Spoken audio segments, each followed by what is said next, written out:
Oh, I'm live. Oh boy, here we go. Hello, anyone and everyone who wants to come hang out while I suffer through Iron Flame. Everyone is welcome. People who like the book, people who hate the book, and everyone in between. You're all welcome to come and hang out while I read this lovely novel. Um, you know, as one does. Let's see. I'm trying to remember what happened last time.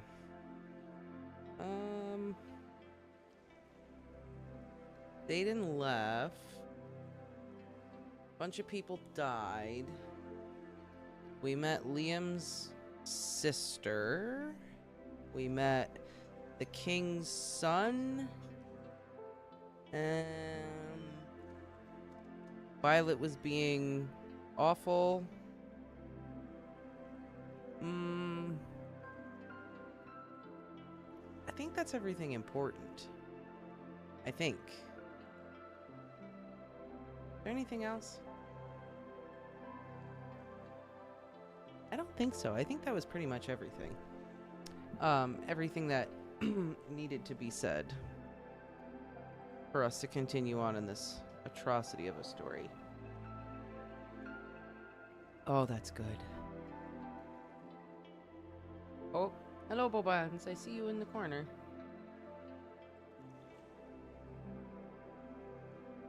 Alright, sorry. I needed a little bit of that. Okay. Why don't we just hop right into it? Let's see what's happening. I've been reading the little quotes at the start of each chapter because they're completely pointless and have nothing to do with the story half the time, so it kind of amuses me to read them. So go ahead and read this. For chapter 9, it says, "And in the mountains of the Steel Ridge Range," don't know where that is, "the green dragons of the Uain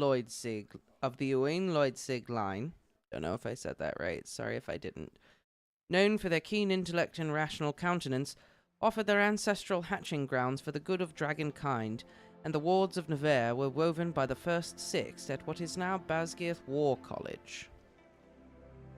Okay. You know, this stuff would actually be interesting and cool if it was woven into the actual story, but no one's probably going to talk about this. I know they mentioned the Empyrean the last time, and they are like the founders of dragon-human relations. Even still, the whole dragon-human relations thing does still not really make much sense to me, but that's fine. Let's just start.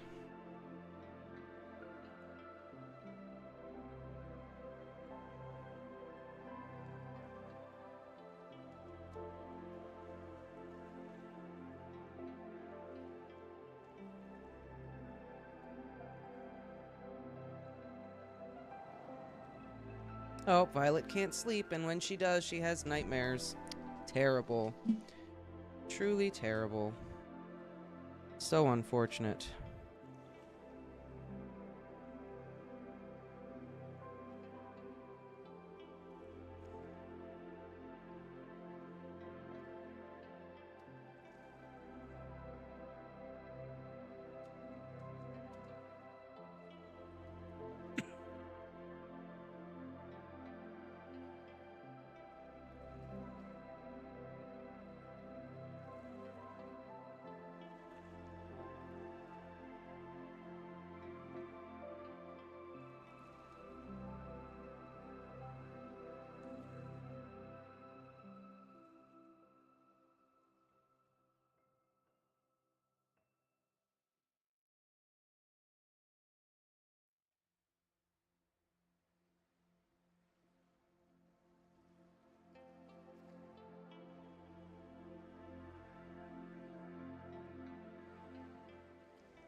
So Violet is going to be a runner now because she keeps having nightmares about the vending killing everyone, and she thinks she's too slow. So if she runs faster, they won't be able to catch her. That's what we're doing. So we're running. And we're lying to Rhiannon about why we're running, and we feel bad about it.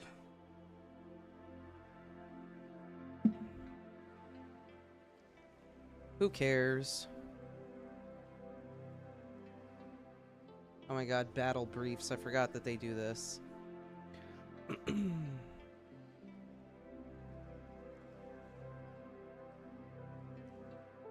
They just talk about people dying so nonchalantly. They're just like, oh yeah, and people are gonna die. Oh, and this person died. And like 20 people died yesterday. It was kind of a pain in the butt because then we had to restructure all the squads. And death is just so flippant in this series. Like, no one really cares about people dying. It just... no one cares. There's no consequences. There's no emotional weight to any of it. It just is... people die.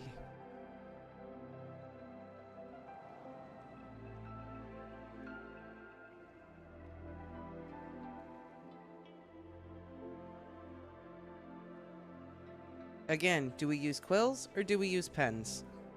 Which is it? It's stupid detail to get hung up on, but it's an important one. You don't use both. Don't use both. Or at least come up with a good explanation for why some people use pens and some people use quills. Like, what's up? Ballpoint feathers? Yeah.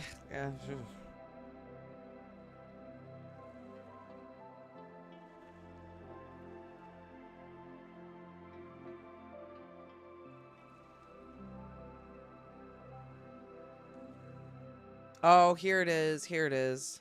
Look at all those first years with their quills and ink. There was once a time we didn't have lesser magic to power ink pens. Stop acting superior. That is such a stupid thing. Lesser magic? What? We have good magic now, so we can use pens. All the shit people can have to use quills and ink. That's so dumb. That's so dumb.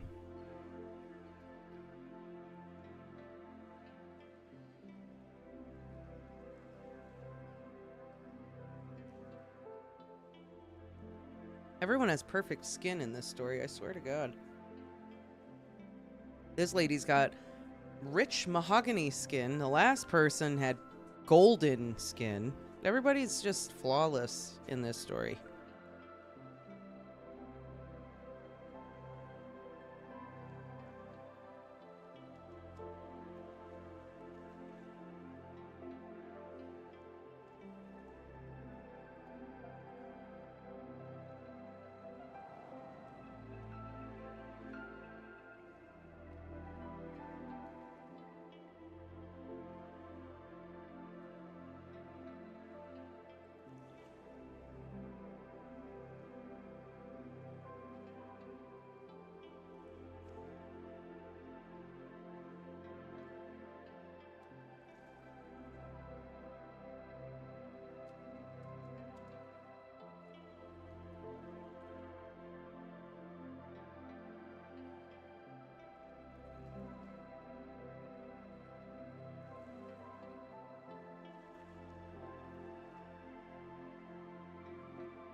Ay, ay, ay.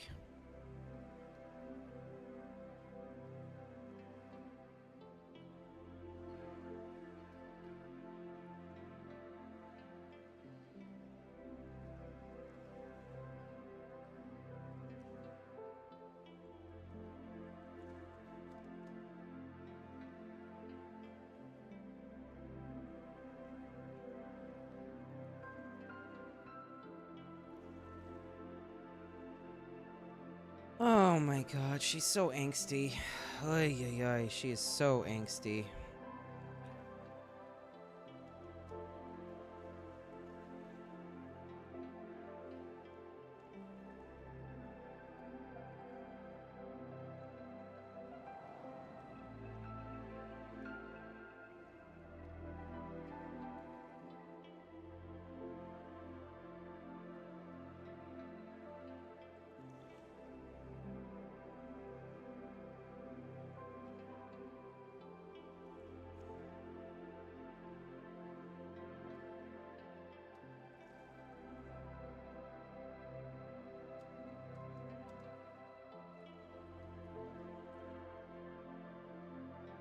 Stop it.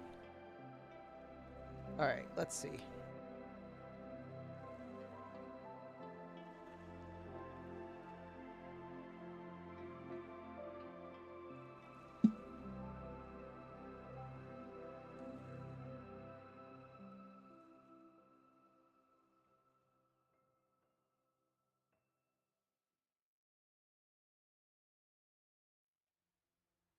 No, don't do that. Don't do that. No, Jackson, don't do that.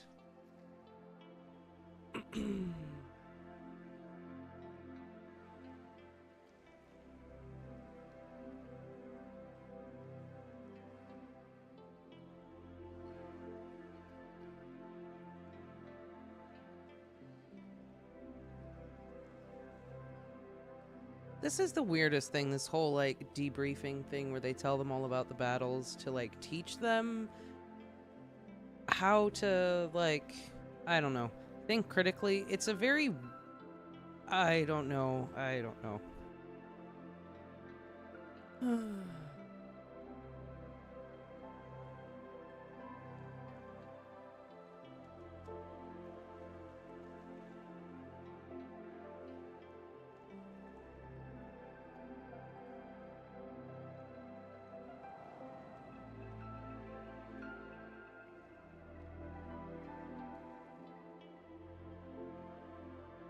don't even like the wards. They really don't explain much about how they work. The wards that protect everyone from everything. No clue how it all works, how it was built, how it's all done. Nothing. It's just a word. It's just a word.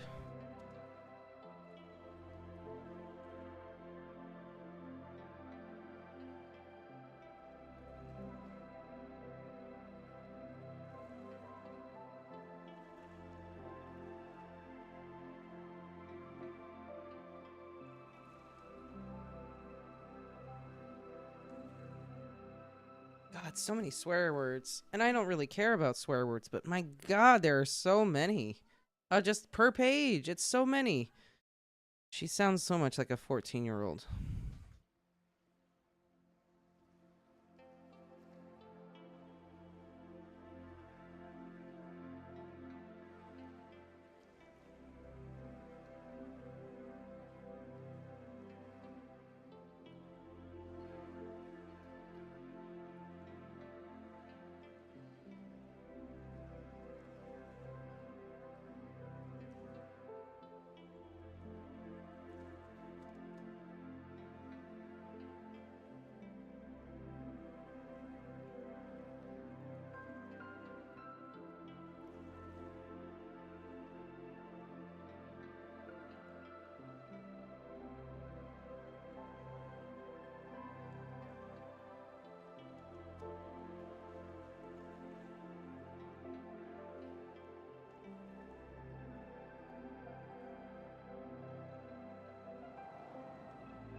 Alright, so Rhiannon now thinks that something is happening. She thinks that the school is hiding something.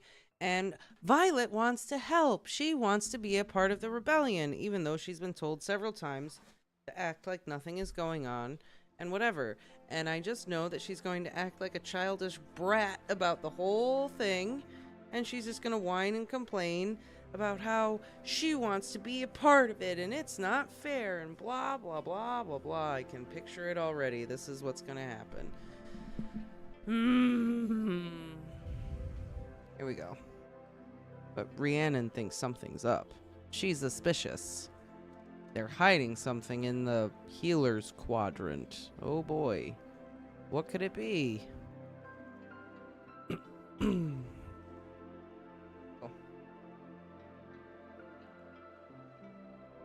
Check things real quick over here. Sorry. I got stuff's happening. Alright.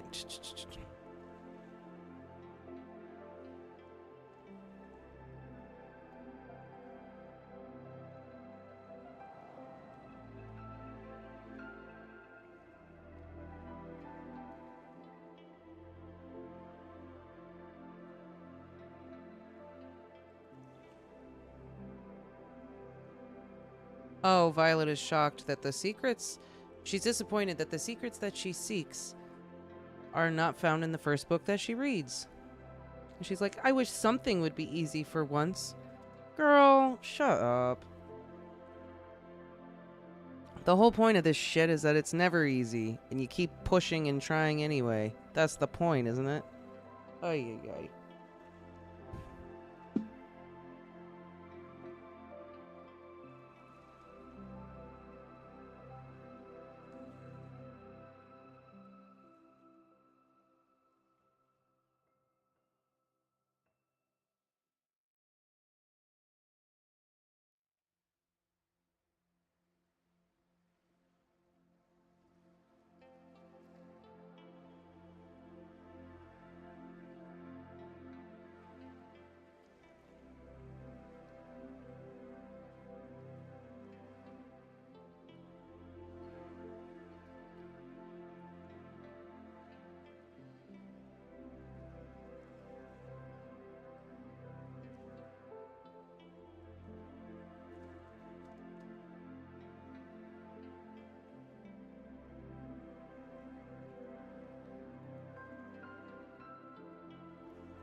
Oh my god, this is dumb.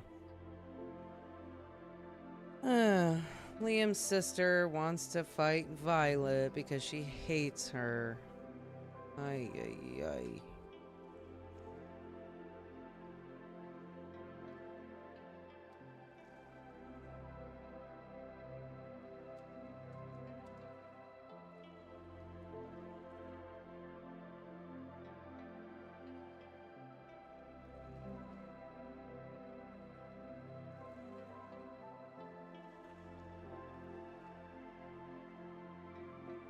Ugh.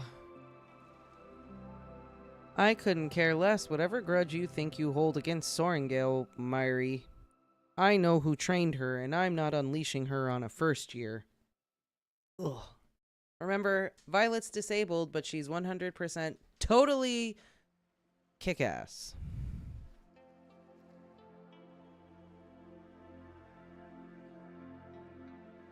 Ugh.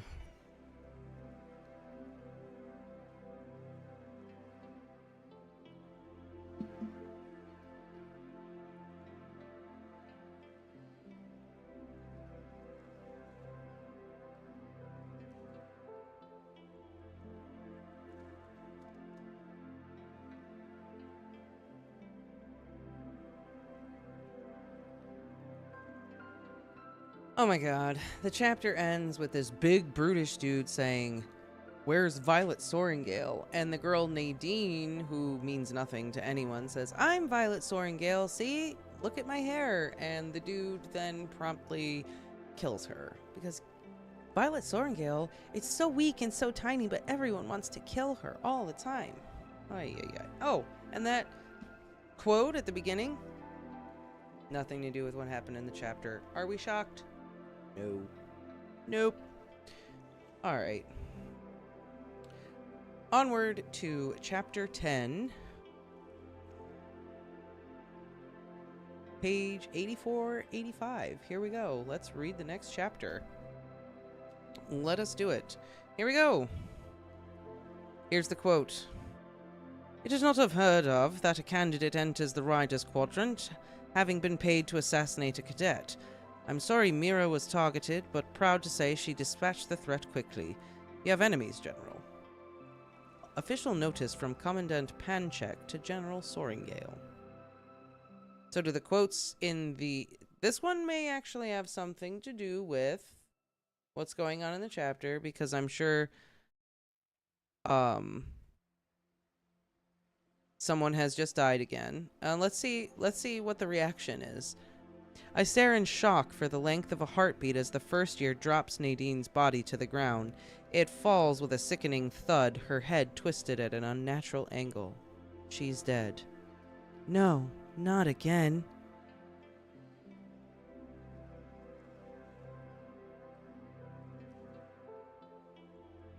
The giant jerks his gaze from Nadine's body to my daggers to my hair. I'm Violet Soaringale. My heart pounds, but no one else will die in my name. Oh my god. Oh my god, this is so terrible.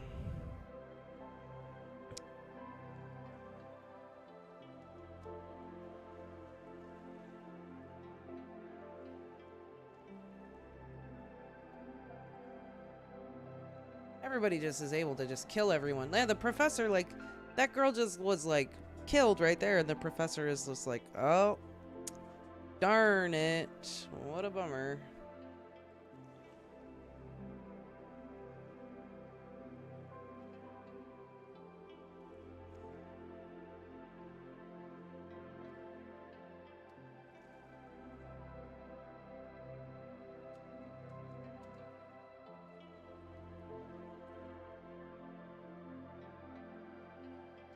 She just ignores the pain. That's how she deals with her disability. She just ignores it. Pretty sure that's not how that works. The disability thing actually really annoys the crap out of me, because it just... It's like... She has a disability, but she pushes through and forces herself through the pain, and that's it. And it's like... It kind of teaches people that no matter what, if you just keep pushing and keep pushing... You'll make it, you'll whatever. Like, no, how about instead she figures out a way around everything. No, it's just this, like, the disability only comes up, this is only the second time it's come up. Hasn't come up at all through this whole book until right now. Jumping down to my knees, ignoring the shattering pain in my shins. That's the only time we've ever heard anything other than, and then I guess she had her knee wrapped in the previous chapter. I don't know.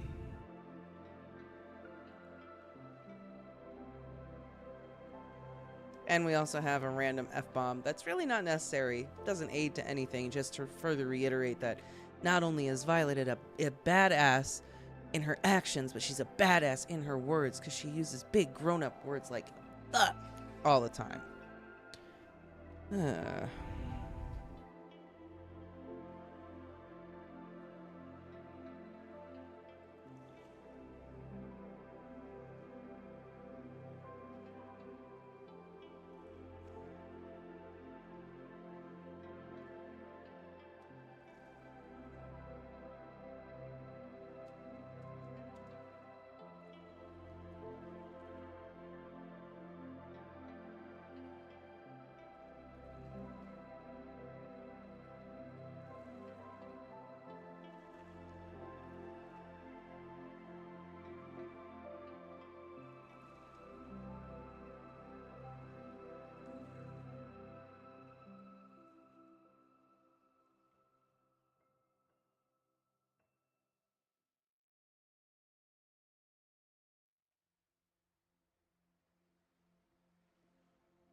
I forced myself to the familiar headspace beyond the pain and rolled to my hands and knees.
Oh, well, there it is.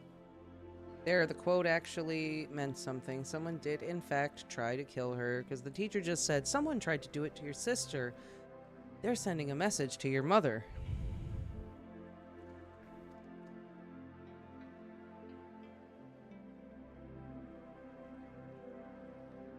That's not a thing. Nadine is dead because she said she was me. Oh boy, now Violet's gonna feel guilty about this too. Great.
Oh, Zayden's here. Oh boy.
Oh my god, I hate these two when they're together.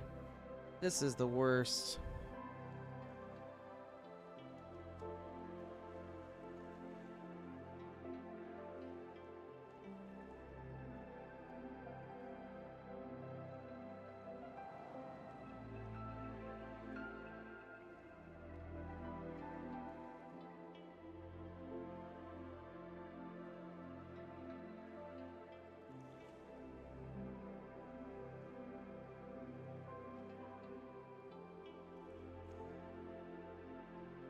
The writing is so bad, you guys. I'm sorry I'm not talking that much, but just like the writing is so bad.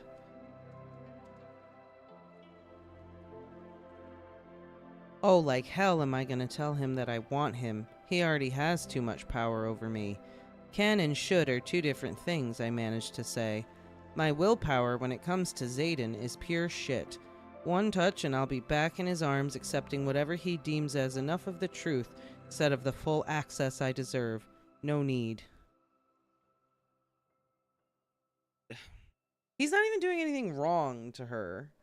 He really is not doing anything wrong whatsoever. Ugh. She's just making this about their relationship, and it's not about their relationship, and this is very exhausting. And are they gonna have this fight like the entire book? Because I am not gonna make it. Oh.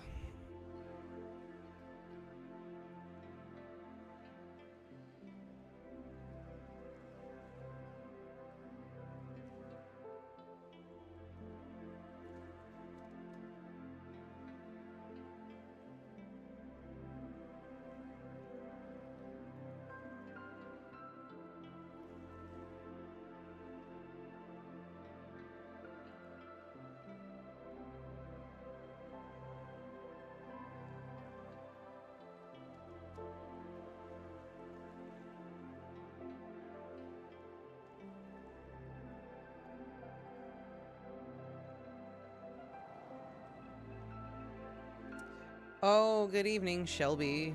Welcome, welcome.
Oh, Jesus Christ.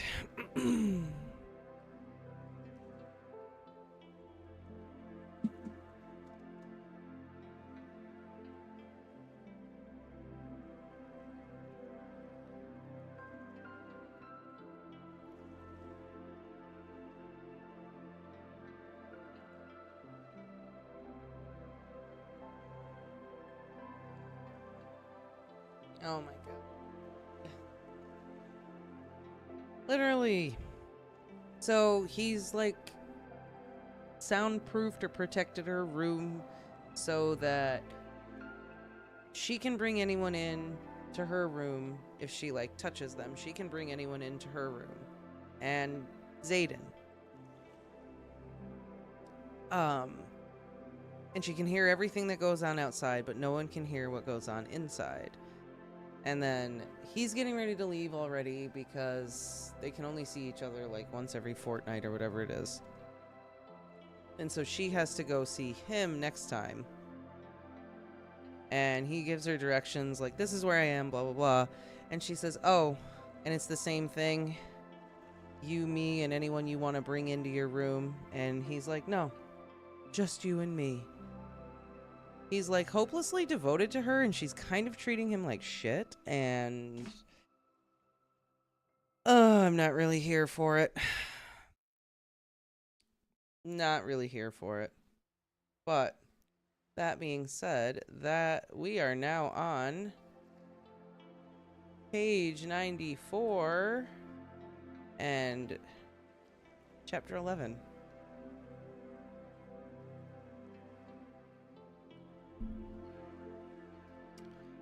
Here we go. Let's see. Here's the quote. Garrick has always been my best friend.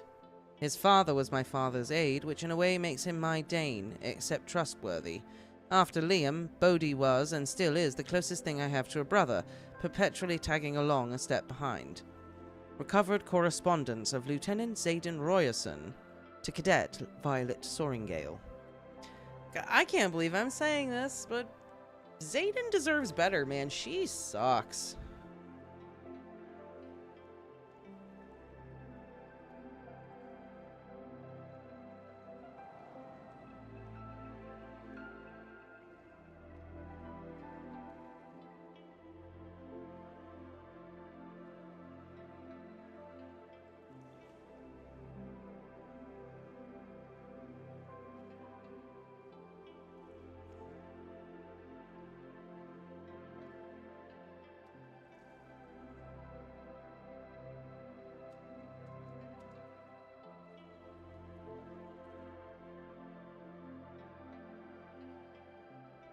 Oh my lord. According to Violet, they're technically not together, right? So Imogen says, why don't you take him back already? He doesn't trust me, and I really can't trust him. It's complicated, but damn, do I miss catching glimpses of him every day. Saturday can't get here soon enough. Besides, even if two people have unmatched chemistry, that doesn't mean that they should be in a relationship beyond anything physical. Oh no, she shakes her head, then tucks a strand of pink hair behind her ear. I was finishing a conversation, not starting one. I'm down for running and weight training with you, but you have friends to talk about your sex life with, remember? The ones I'm watching you actively avoid at every opportunity. Ugh. This is exhausting.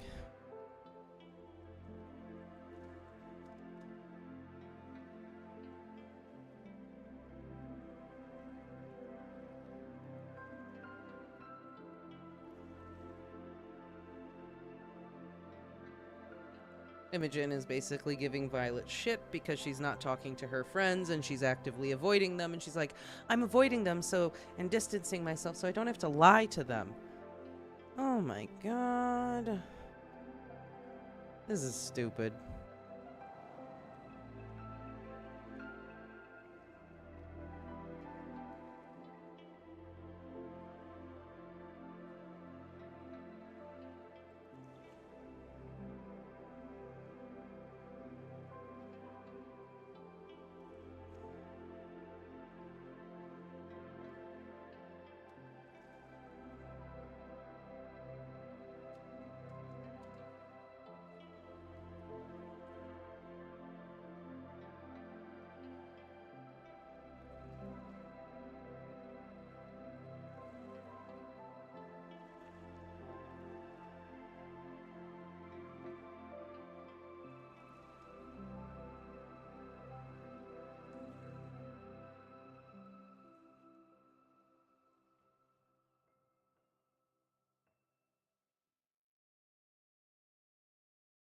Oh my god, because not only is Violet super tiny and super weak, but also super badass, she's a genius and can read a dead language.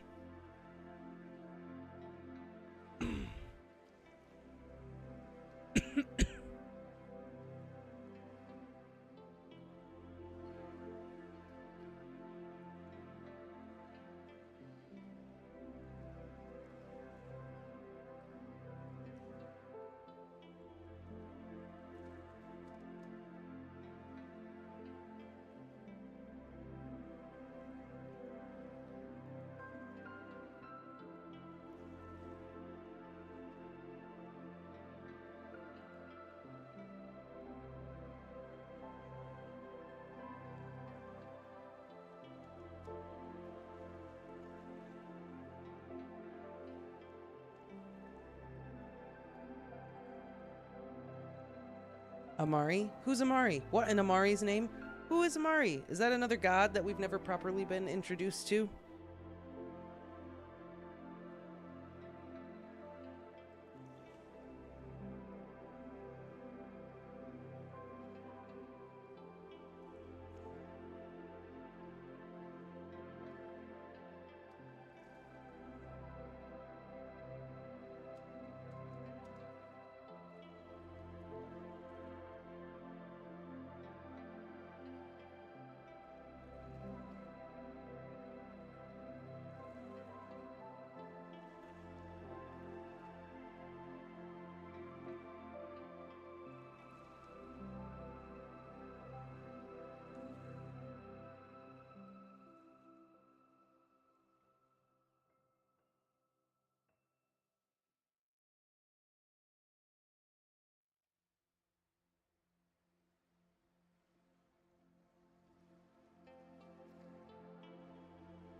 Oh, now Ree wants to know what's going on with Violet and Zayden because Violet got a letter from her sister and she's disappointed because it's not from Zayden. Do we care that our sister is off fighting a war? I don't think we care. I don't think we actually care. We only care about chiseled by the gods, Zayden Royerson.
Reese trying to be a good friend and try to get all this stuff out about the relationship, and all Violet keeps saying is, it's complicated. He won't tell me the whole truth.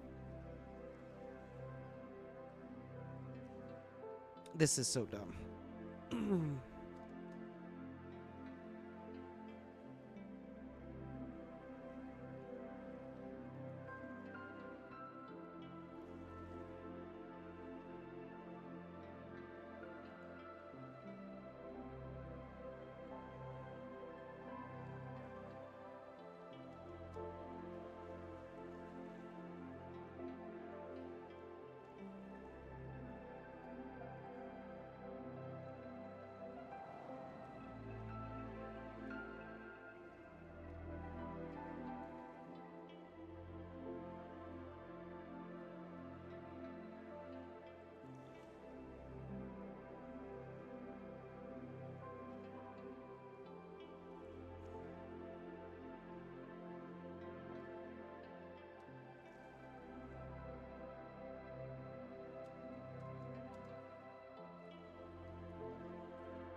Oh, what's wrong with Andarna being black? Now everyone's like, oh, there's another black dragon out there. Because remember, Violet has 2 black dragons.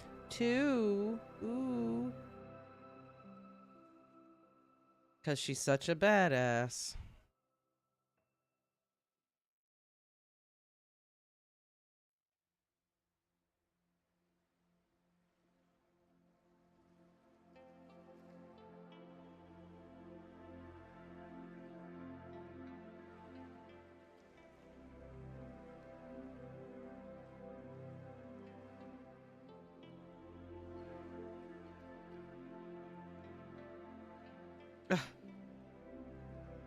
All right, here you go. Here's the classic case of bad writing. Here we are, bad writing. Quite the necklace you have there. He points to the greenest bruises at my throat. Thank you. It was expensive. I lift my chin. Cost someone their life.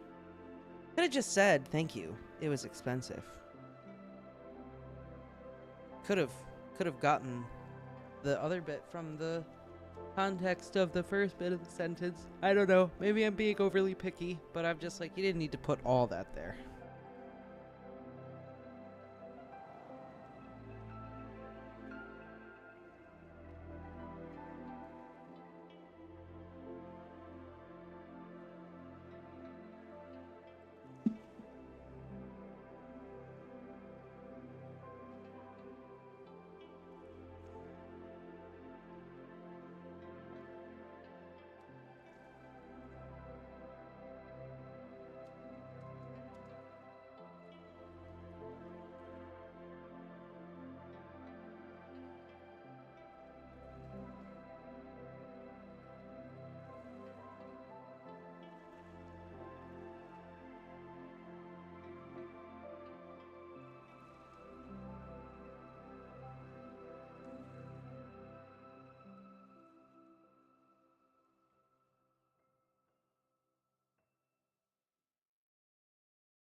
How do these people not know that feather tails are baby dragons at this point? My goodness. Apparently her father was writing a book about feather tails. Look at that, and now she's bonded to one.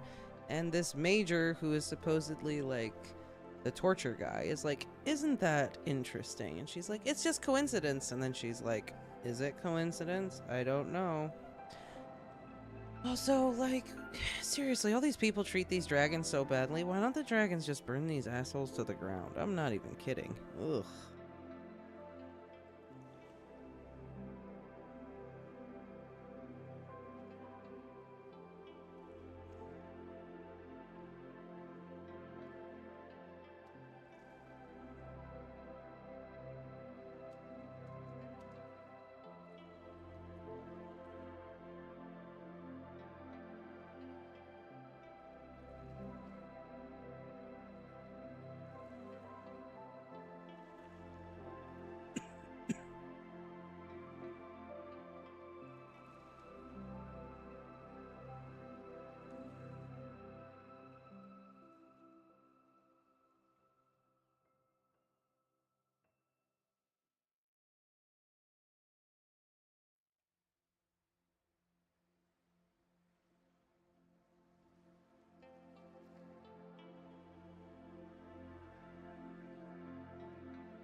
So they have to learn how to do a running landing. They have to learn how to slide down the dragon's shoulder, down their leg, land on their claw, and then hop off and run as the dragon keeps flying. And her dragon is immediately like, yeah, no, you can't do that. You cannot do that. We're gonna have to do that some other way. Because Violet Soaringale is so special. So special.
Oh boy. Bodhi just let slip that Zayden has never cared about anybody like this. Not even Catriona. He's like, who's that? And he goes, shouldn't have said that. Should not have said that. Pretty much what he did. How much do you want to bet this is going to be an ex-girlfriend? Bet this is going to be an ex-girlfriend. And dear Jesus.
They always talk about if Taryn wanted to, he could scorch everyone to the ground.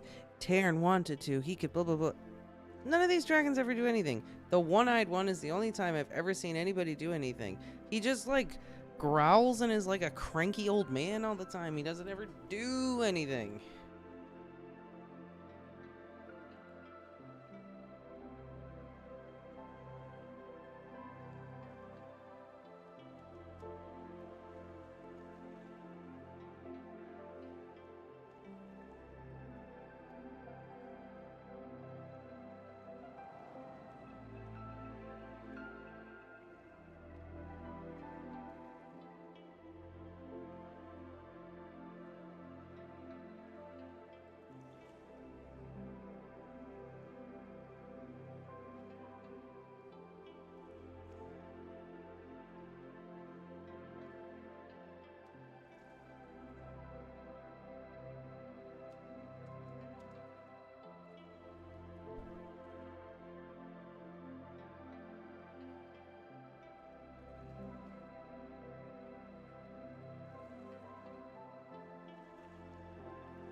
Alright, now we're on our way to see Zayden, and we're gonna find out about Catronia, probably. That's how the chapter ends. She went to go see Zayden, and Varys showed up and searched her pack and didn't find anything. And I guess the first 6 riders were only the first 6 to survive, not the actual first 6 riders.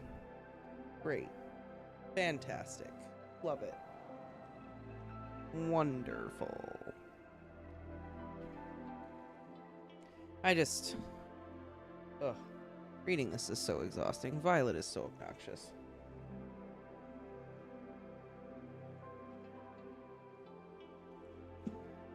But let us see what happens going forward. She's been a little less obnoxious in these last few chapters than she was originally, but every time she gets together with Xaden, like, it's very frustrating. It's so frustrating. Alright, chapter 12. Let's see. Here is the next quote. Scale, whatever her name is.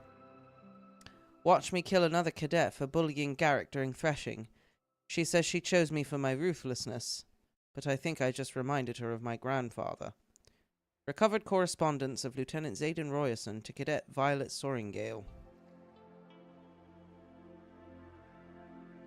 So we're actually learning about Xaden by not really learning about Xaden. We're just getting bits and pieces and quotes. Great. It'd be kind of nice if we kind of got some of this in the text, because then maybe Violet would be like, oh, I'm learning that he's actually like this, and I'm learning this. And maybe she'll start understanding him better and stop being so, he doesn't tell me anything. Like, I don't know, it'd be nice to actually get some of this information about this character who is so one-dimensional, just like her.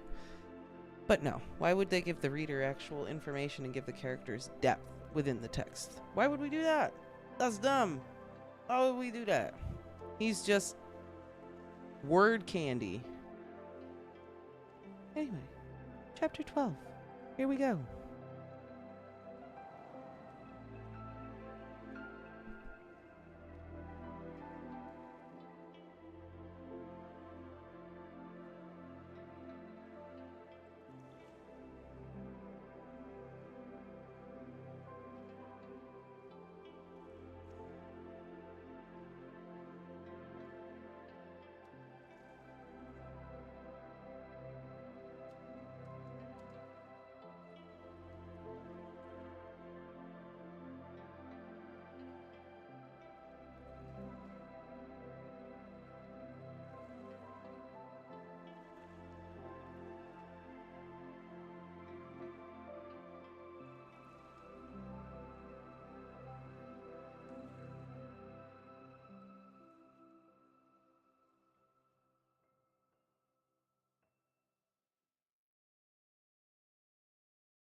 Oh, and we are reminded that when the dragons are horny, she feels it, and Xaden feels it, because we needed to be reminded that that happens, right?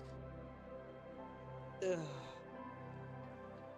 So they've arrived in Samara, and Tairn is going off to meet Scale, and have dragon time. Alone dragon time.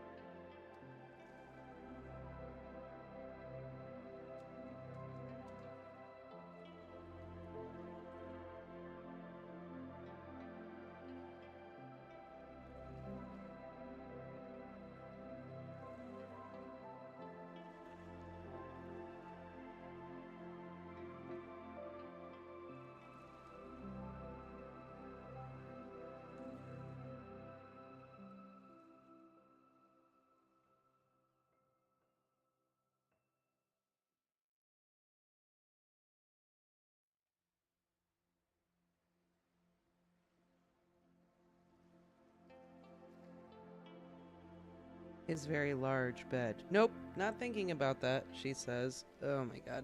So she's here and Zayden is missing. He's not there.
Still, new location, new place. Can't picture it in my head. No real descriptions other than it's not hot and humid and the building is red and the doors are made of wood. That's it. I got nothing. Can't picture this place in my head. But she just found Zayden sparring down in the basement, shirtless, against someone else. So I'm sure we'll get a lot of good physical description of that.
Oh, here we go. You know, her fancy hair, because it's only gray at the tips. Of course, you must be Violet Sorengale. Oh, yep. Here we go. Here we go. Gods, he's beautiful. The mage lights illuminating the chamber highlight every carved line of roped muscle on his chest and abs and play off the angles of his face. And when he turns, the 107 scars that mark his back catch the light under Scale's relic. I stare. I can't help it. His body is a work of art, honed to lethal perfection.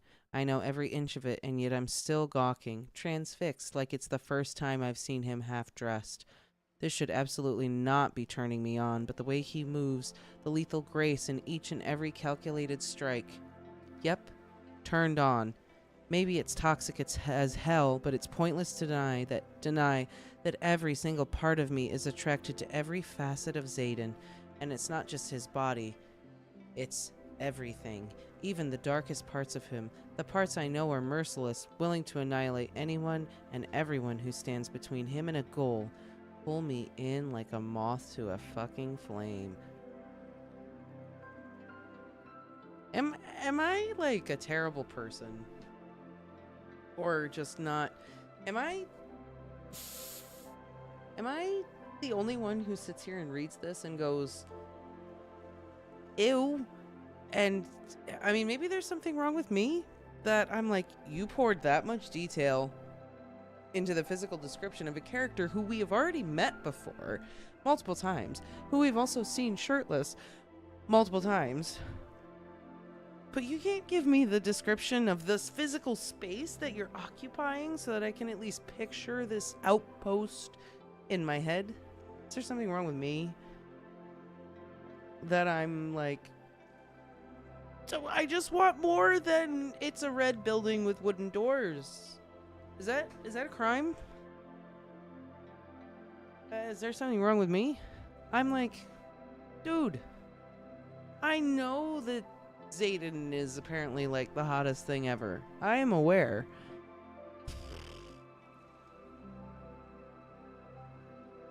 I'm also aware that you are very turned on by him and you're having this whole conflict of, he doesn't tell me the truth, but he's so hot. What do I do? Ugh.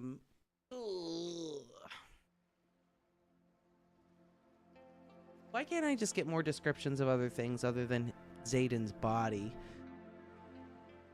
Is that too much to ask for?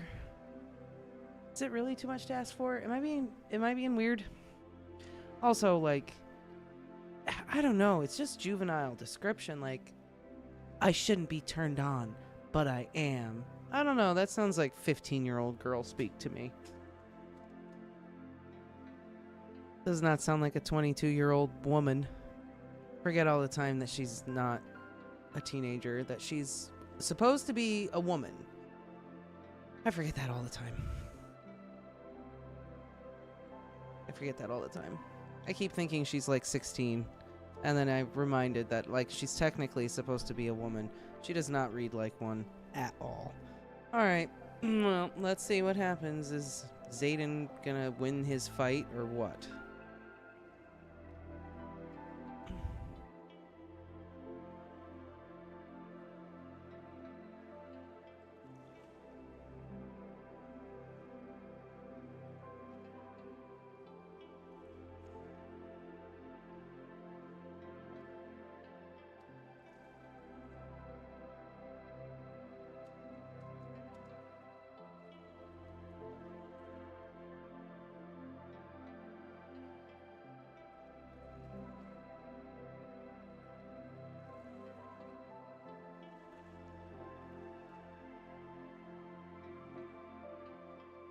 And like, Zayden is kicking the crap out of this dude, and Violet's sitting here smirking, going, told you he would win. Told you he's the strongest. That's my man right there. Even though, like, she is still saying, like, we're not together, and I won't date you unless you fulfill my unreasonable expectations.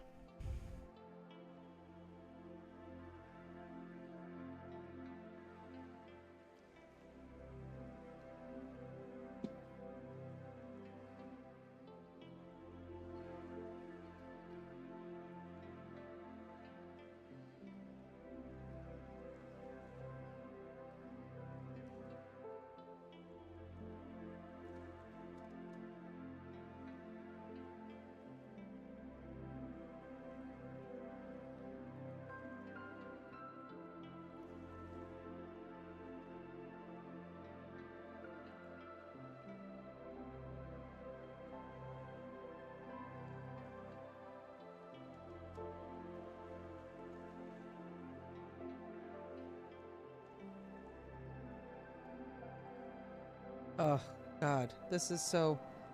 Let's see. Let's see. Gods, I'm screwed when it comes to this man. It doesn't matter that he hurt me, didn't trust me. I don't even know if I trust him. But I want him. Oh, my Lord.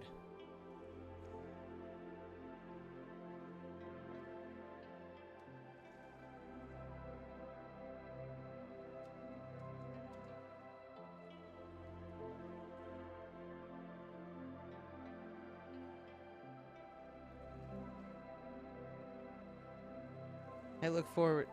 Well, thank you. Oh, yes.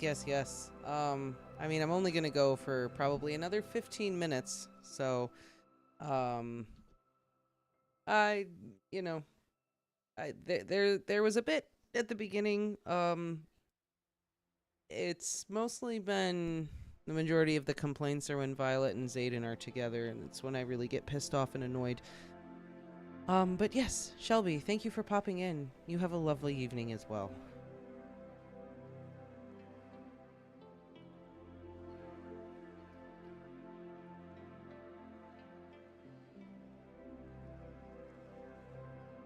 Usually naked. Very naked. What is that? What kind of sentence is that?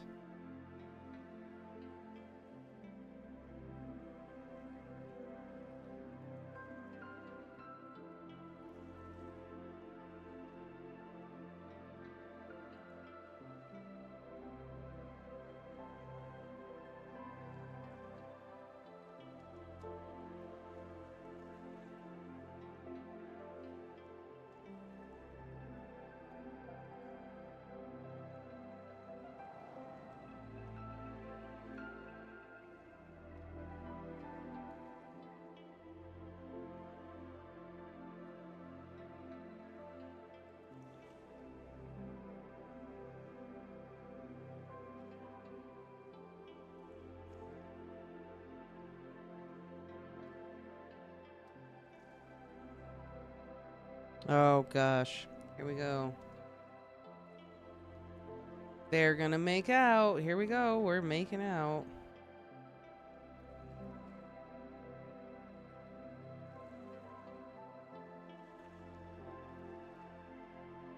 He has to lift her up so that they're level because she's so tiny. She's so tiny. And he's so big. He has to pick her up.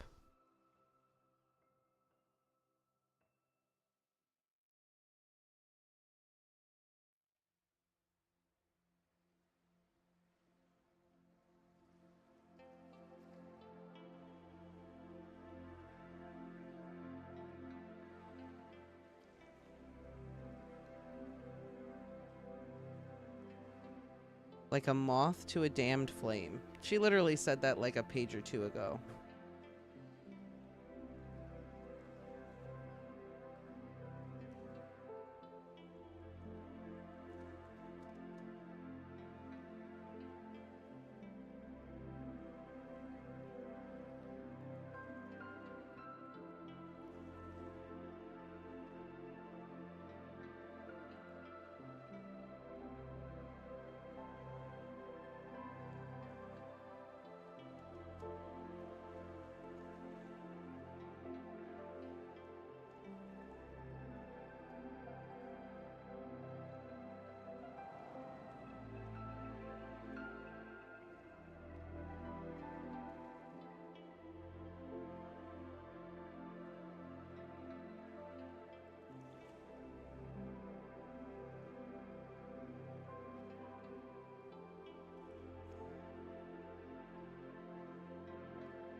Actually, go Zayden.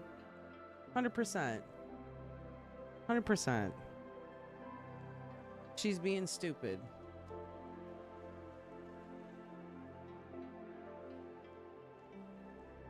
She's being stupid. She's actually being awful. She just wants him, and she's like, we can just keep it to the physical stuff. We don't have to blah, blah, blah. And he's like, nope. Nope. He's being a very noble, perfect guy, which is almost kind of unbelievable. But he's just like, nope, I refuse. I refuse to be physical if you are not going to let me in here. I'm not going to do all the kissing and the this and that unless you agree to let me be in here. And she's like, we can just do the thing and just keep it casual. And he's like, nope, nope, sorry.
Oh my goodness.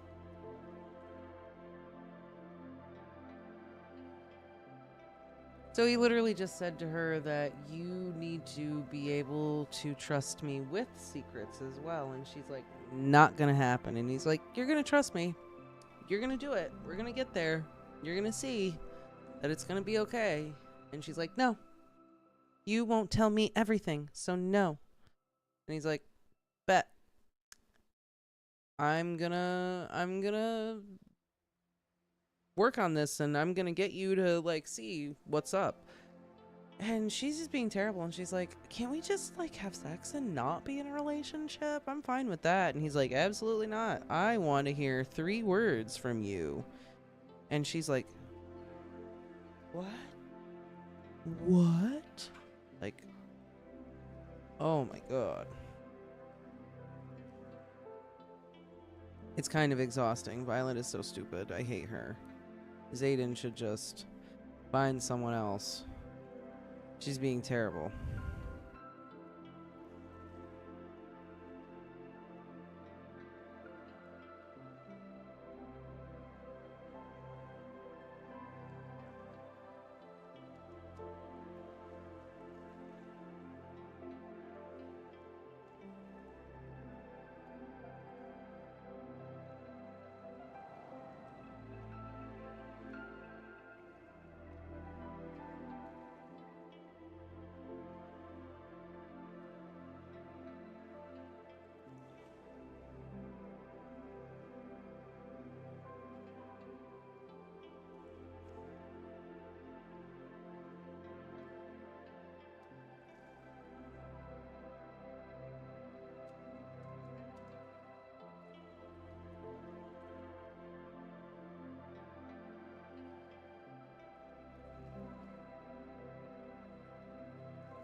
I still can't believe dragon fire isn't hot enough to smelt, or can't be hot enough to smelt, depending on the dragon.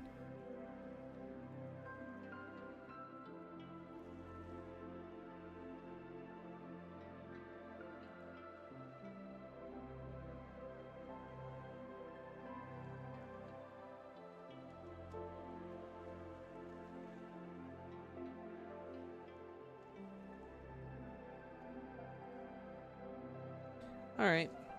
Well, that is the end of chapter 12. Violet has learned that... Violet has learned that the weapons that can kill the Venin are made of this specific alloy, which can kill them. And on these daggers are these runes that amplify power, so they bring these daggers to the wards, and they amplify the powers of the wards. And dragon riders can imbue the things with power, and the power goes and goes and goes until it like runs out, and then someone has to imbue it again. So to make the wards super strong, they need more of these weapons, and these weapons can also kill the Venin. Which, I don't know, it just all seems kind of dumb. I'm almost done.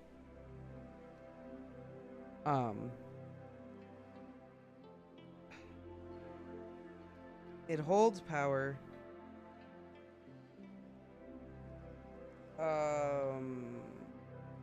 They put the weapons in the outpost. The outposts amplify the wards.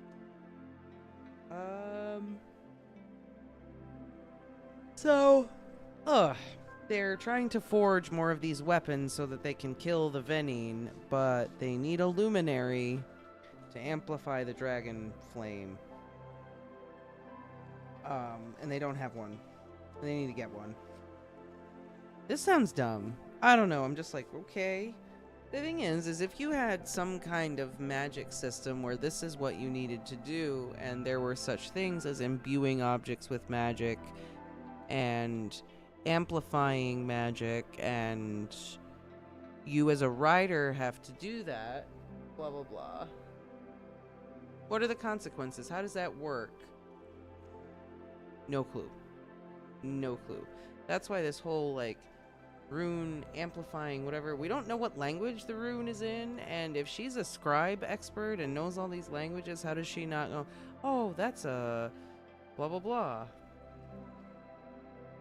So this like, all this stuff that's happening with the magic should be interesting and should be cool, but it isn't, because we're not given enough detail about how it fits within the world and how the magic actually works, and who does this magic, who learns it, which riders learn this magic, how do they learn the magic. None of that is explained. So then all we get is this very surface level bit of information about these weapons and how they need them, and that's it.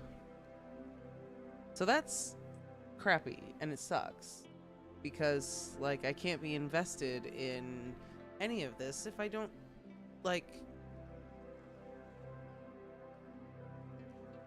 the fact that there's no information about how all this works makes it very hard to invest in it as a solution or a problem. Like, well, even still, I just read it like twice and I'm going, okay, because it's not built within the framework of the wider world or the plot at all. So I'm just like, alright, if you took as much time to explain the magic system as you did to tell me about Xaden shirtless and Violet's horniness and emotional stunted stupidity, maybe I would care more about what, like, the characters are actually doing, because it doesn't seem to make any, like, matter what the characters are actually doing. All that matters is how Violet feels about Xaden every 2 seconds, and how Xaden is now just best boy ever because he's like, no, I am not going to sleep with you. I'm not going to use sex as a tool to get you back. I'm not doing that. I'm not sleeping with you unless you tell me that you love me. Like, he's being very, very noble and good boy. And she's being very terrible. And it's crappy to read, man. It's crappy to read. I'm just like, this is making me uncomfortable a little bit. I'm not gonna lie. Like, ooh. It's kind of gross. It's kind of gross. I think it's kind of gross. Violet's so annoying. Violet is so annoying. And I'm sitting here reading this going, Xaden kind of deserves better. A little bit. I am still on my hunch, though, that Catalina, Catatonia, Mandu, whoever that girl was that was mentioned before by Bodhi Tree,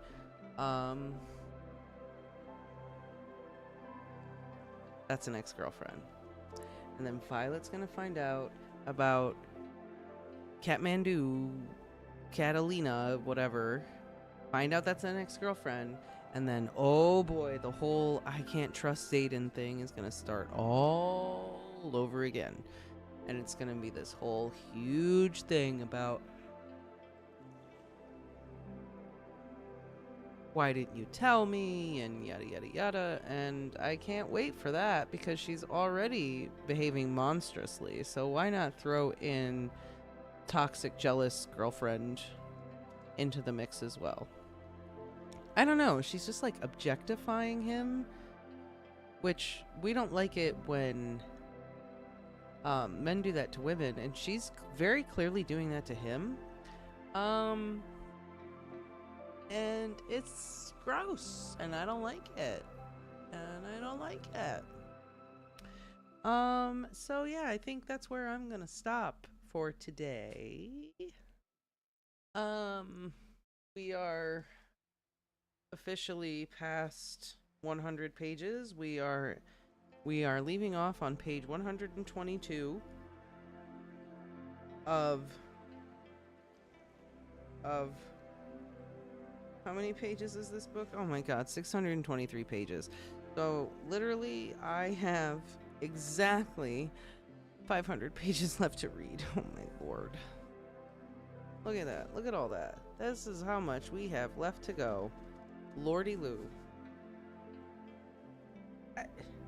How can someone write so much? And it's just so bad. Anyway, now I'm in ranting territory. I'm not going to do that. Thank you to everyone who popped in this evening. I hope that you have enjoyed listening to background music and mild interruptions of me getting very frustrated over and over and over again. So yeah, I am not sure when the next stream will be. This is kind of a series that I'm doing where I will read it when I have time to read it, and I will try to give everyone enough of a heads up so that y'all can pop in. I'm gonna try to do it potentially a little earlier. Maybe Wednesday. Maybe we can do one Wednesday. Might be the next opportunity that I get where I can pop in here and read some more. And dunk on violence. Some more. But yeah, check on the Discord. And I'll let you guys know when I'll be back. Until next time, everybody, have a lovely evening, and we will see you later.